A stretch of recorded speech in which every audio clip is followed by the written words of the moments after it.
fun. All right, so we did a part 1 video, without explaining it was part 1, on how to make a cold brew. So we put the grounds inside of a cold brew pitcher and we let it steep for up to 24 hours in the fridge. But once we do that, then it's time to get this cold brew concentrate ready. This is going to be much more concentrated than other coffee. So usually we make this and we dilute it.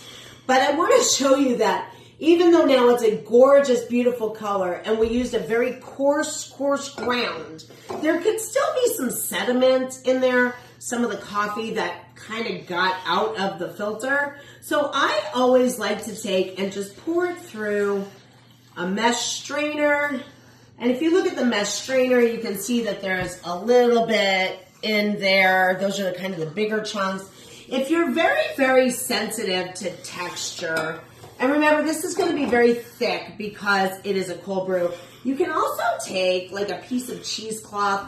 I like to put my cold brew, if I'm serving it immediately, into a glass pitcher. If I actually am going to take and store my cold brew, you can store it in an airtight container for up to 2 weeks. Should still be good. Again, you're going to dilute this as you make drinks and coffees with that. I'm going to demonstrate several really cool cold brew recipes that, again, are going to be fantastic, and you can just make this up once and enjoy it for a couple of weeks. So what I might do then, if I feel like I need a little bit more filtration, because it'll get the rest of the sediment. So this is kind of double filtered.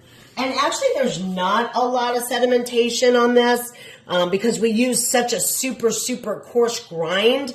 If you use a grind that is too fine, it will slip through these little mesh holes and you will end up maybe with a little bit more sludge. So use a super coarse grind. Make sure your cold brew pot has a very fine mesh. And if you want, we have some links to our Amazon store. We're now affiliates, hooray. And inside there we can show you and we'll link you to all of the cool products that you need. So this is now my cold brew. I'm going to leave it here because I'm going to make you guys some coffee drink videos and we're going to use this today. But if I weren't, you could even put it into a mason jar, just get a tight lid for it and it keeps up to 2 weeks. Thanks so much for making perfect cold brew with us for your spring and summer drinks.